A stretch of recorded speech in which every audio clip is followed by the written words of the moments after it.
Hi, this is David Reyes. Thanks for joining me this week. We're going to do our weekly vlog here today, and I'm excited to talk about our new book, the Little Red Book on Retirement. And I'm going to do a series here going through each of the chapters. They're small.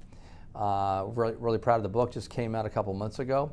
Very readable, and I'm excited to share this with you. So, when my impetus to do what I do, part of writing this book, was that 1995 was my first year in the business, and green behind the years as an advisor. I was 27 years old, and unfortunately my grandfather passed away, which was very devastating. Unfortunately, he was diagnosed with dementia about 5 years earlier. He worked for Sears back in the 70s and 60s and 70s when that was a very successful company. He owned Sears stock. And had a good retirement. Again, he wasn't a wealthy man. He just was very conservative. His home was paid off, all those kind of good things, Social Security. So he had a really good life. Problem is that he private paid in his long-term care. I mean, he used his own money, and then he qualified for Medi-Cal. When you qualify for Medi-Cal, basically you're bankrupt. You can only have $2,000 in the bank, a burial plot, a wedding ring, a car, and a home. And so not good. Save your whole life to have nothing in the end. And so that really taught me a big lesson about how to manage money, how to protect against capital loss and devastation of capital. And so you need to have proper planning to deal with these things, holistic, integrated planning. Unfortunately, most of you don't know what that means, and most of you don't have this type of planning, which is really sad, is most advisors are not interested in this type of planning because it takes a lot of work.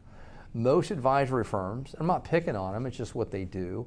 The big firms like Merrill and those types of firms basically are doing asset allocations. So they're taking your investments and doing this pie chart, pretty little pie chart, these different colors and really pretty. But the fact is, it just doesn't work. What you've learned about diversification of portfolios in retirement does not work. Let me give you an example. In 2008, the market was down at one point in time 55%. Bank stocks were down 80%. Devastation. The average balanced portfolio of stocks and bonds was down 30%. Let me ask you a question. Does that sound conservative to you? No. But you were sold, or you were told that this type of a balanced portfolio of stocks and bonds would be something to be conservative and would be okay with you in retirement. Well, that's just too much of a loss. It's too much of a risk. So if you had $1 million in 2008, you lost $300,000.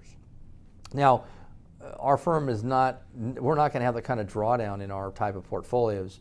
But the problem is you need to worry about this stuff because most of you have you have an investment plan, which I'll disagree with most times, but we don't have a retirement income distribution plan. And that takes a lot more effort and skill and experience doing this for 22 years. And you have to really want to do it. It's a lot of work.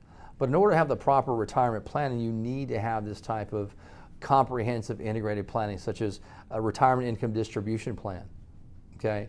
We want to make sure we stress test your assets to make sure that we're not taking undue risk. We want to have a fee analysis, make sure we're paying the least amount of fees. We want to have a written plan. And unfortunately, I have not run across one client that has all of these things that we need to have a stress-free retirement.